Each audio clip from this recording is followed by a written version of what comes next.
Hey folks, welcome to today's mini booth gathering. It's good to be with you. If you grew up around Bible stories, we're going to be checking an early one out. This is from Genesis 11, story you might know as the story of the Tower of Babel. It's not called that in the actual text, but that's the way we've come to think of it. It's an interesting story and one that appears in lots of other cultures and other forms, sort of like the flood story does. To sum the story up briefly, as the storyteller would have it, all of humanity is one group and they all speak the same language and they're migrating. And as they migrate along, they come to a plain that they look at and kind of go, this is an appealing place. We're going to set up shop here. We're going to establish ourselves in this place. And they decide that the best way to make a name for themselves would be to build, what one translation says, a city with a tower that reaches to the heavens. So they set out to do that. They make the bricks out of local clay. They cement them together with a locally sourced tar, and they start building this city and this great big tower. And somehow they get this whole project underway without God noticing. And when God notices, they're not pleased. In fact, as the storyteller tells it, it sounds like God's feeling a bit threatened, because if these people could accomplish this, they could do anything and they wouldn't need God anymore, and that's a problem. And so God decides to go down and disrupt the whole thing. And so they go down and they mess up the languages, and because the people can't communicate, they kind of wander off in all directions and the project grinds to a halt. We call the story the Tower of Babel, among other things, because the Hebrew word in the story for this jumble or jostle or confusion is a word that sounds a lot like Babel, and hence the Tower of Babel. Now, a fairly typical reading of that story suggests that historically its function was that of an origin story. It explained the origins of languages and it explained the origins of different people groups and tribes. One of the beauties of these kind of ancient stories like origin stories, is that we can read them, but they can also read us. We can tell them, but they also have things to tell us. And not just things about what life was like in some other time or place, but things about how to live now. In the Jewish tradition, there's this thing called Midrash, which I really enjoy as a person who didn't grow up in that tradition. It's a very appealing idea to me.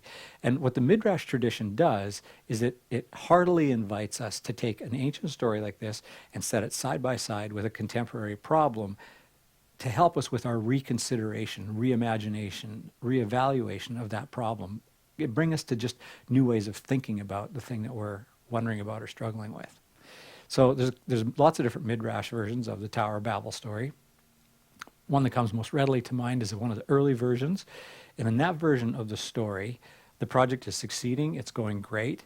And because it has gone so well, life for these people has become all about the bricks. They're still using the same building method. They're still passing the bricks from hand to hand to hand, from person to person to person. But the project has gotten so big that it's taking them over a year to pass a brick from the bottom of the tower up to the top.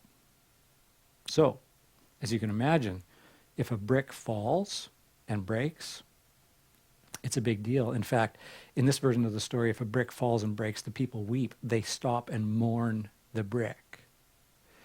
But if one of the workers falls and dies, nobody bats an eye. It's kind of like, oh, price of progress. Too bad that happened. Pass me a brick.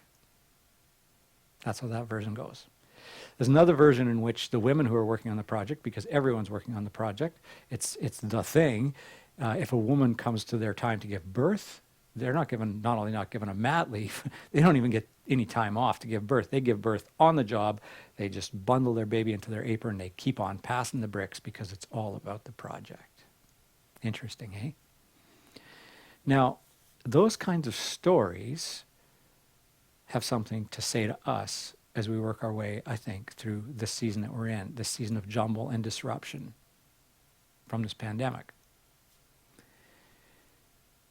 The kind of questions that come to my mind when I think about especially those other versions of that story, the kind of thing that stir up in my imagination, are questions about what might be some undertakings that are being revealed by this pandemic as the kind of self-aggrandizing or self-preserving juggernauts that have become more important than the people that are working on them, the people that are serving them. I wonder if there might be things like that in my own life, in our own lives, projects that have become more important than the people around me, maybe even the project of assembling myself, for instance.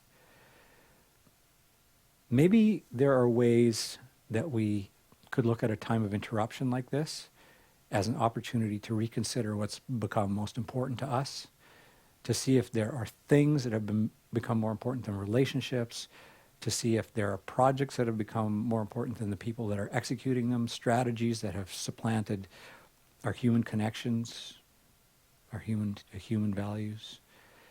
Are there things like that that have taken over our relationship with God that have become more important? Are there bricks in our lives that are more important than our connection with God?